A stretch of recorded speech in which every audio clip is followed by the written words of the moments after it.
Assalamualaikum warahmatullahi wabarakatuh. Apa kabar anak-anak semua? Semoga senantiasa Allah berkahi ya. Hari ini kita berjumpa lagi dan kita masih di pelajaran fikih mabadi. Dan ini sudah pertemuan yang keempat ya. Dan kita akan membahas bab baru, yaitu at-thaharah. Tapi sebelumnya kita baca doa dulu ya sebelum belajar. Bismillahirrahmanirrahim. Rabbi zidni ilma warzuqni fahma. Rabbi shrah li sadri wa yassir li amri wahlul 'uqdatam min lisani yafqahu qawli. Amin ya rabbal alamin. Nah, anak-anak semua, kita sudah masuk bab baru. Sebelumnya kita membahas tentang hukum-hukum Islam. Ya, tentu kalian masih ingat hukum Islam itu ada 5. Ada wajib atau fardu, ada sunnah, kemudian ada mubah, ada haram, dan juga makruh ya. Dan sekarang kita akan membahas tentang at-thaharah. Apa sih at-thaharah itu? Ya, ini dia at-thaharah. Jadi at-thaharah ini artinya adalah bersuci. At-thaharah bersuci.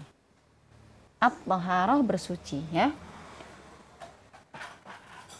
Kemudian soal mat-thaharah. Mat-thaharah. Kan masih ingat apa artinya ma?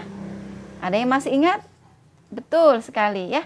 Ma itu artinya apakah.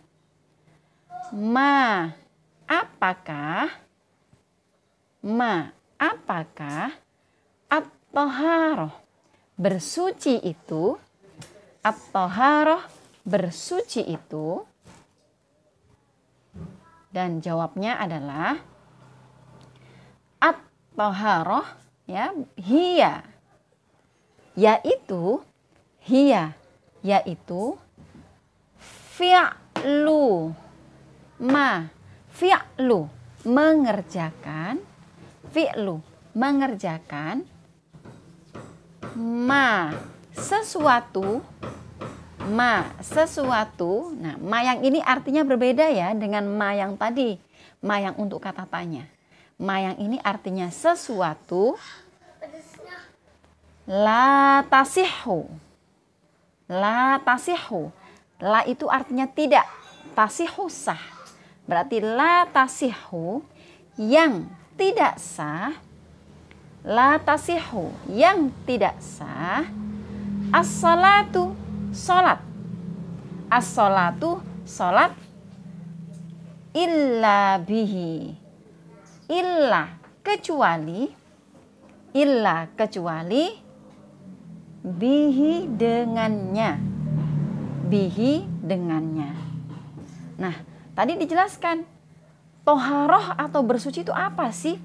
Yaitu mengerjakan sesuatu yang sholat itu tidak sah kecuali dengannya.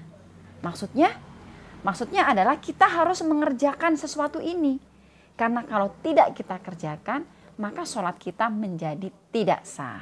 Nah, itu maksudnya ya. Itulah yang disebut dengan toharoh. Yaitu sesuatu yang memang harus dikerjakan. Yang kalau tidak dikerjakan, sholat kita menjadi tidak sah. Nah, seperti apa contohnya? Kaizalatin najasah. Kaizalati seperti menghilangkan. Kaizalati seperti menghilangkan. An-najasati najis. An-najasati najis. Wal istinjai. Wal istinjai dan istinja. Wal istinjai dan istinja. Istinja itu apa Bu Triana? Istinja itu kalau istilah kita cebok. Nah, itu istinja. Jadi kita membersihkan diri setelah kita buang air kecil atau buang air besar. Namanya istinja. Wal istinjai dan istinja.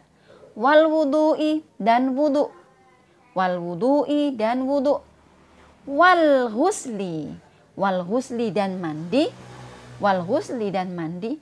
Wat tayammumi dan tayammum. Wat tayammumi dan tayammum. Nah, anak-anak, ternyata banyak ya contoh toharoh. Toharoh itu adalah melakukan sesuatu yang sholat tidak sah kecuali dengan itu. Seperti menghilangkan najis. Artinya kalau kita masih ada najis di badan kita, di baju kita, terus kita pakai untuk sholat, sholatnya tidak sah. Nah itu maksudnya ya. Kenapa? Karena dia tidak suci namanya. Tidak toharoh namanya. Ya, kalau mau suci berarti najisnya harus dibuang. Jadi nggak boleh sholat pakai baju yang ada najisnya, celana ada najisnya, mukena ada najisnya, ya kerudung ada najisnya, tidak boleh. Kemudian lagi contohnya istinja, cebok. Nah kalian misalnya habis buang air kecil, nggak istinja, langsung sholat, sholatnya menjadi tidak sah. Kenapa tidak sah?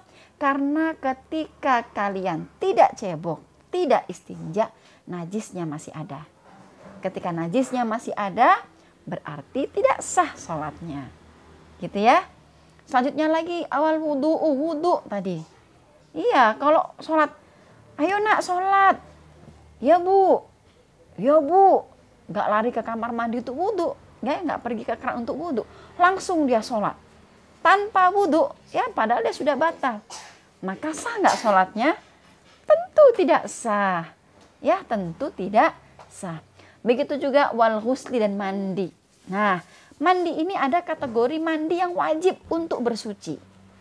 Jadi ini bukan mandi seperti kita sehari-hari ya. Jadi kayak misalnya pagi kita bangun tidur kita mandi. Terus duhur harus mandi lagi Bu Triana biar bisa sholat. Oh bukan. Bukan mandi yang seperti itu ya. Nanti kita akan bahas tentang mandi ini. Yang maksudnya di sini adalah mandi yang wajib dilakukan, ya. Berbeda dengan mandi yang kita lakukan sehari-hari, oke? Kemudian wat tayamum dan juga tayamum. Nah, tayamum ini juga nanti akan kita bahas di bab khusus tentang tayamum. Semua ini adalah bentuk-bentuk toharoh. Contoh-contoh dari toharoh atau bersuci. Ya, baik selanjutnya, kemudian kalau kita mau bersuci dengan apa ya kita bisa bersuci? Nah sekarang kita bahas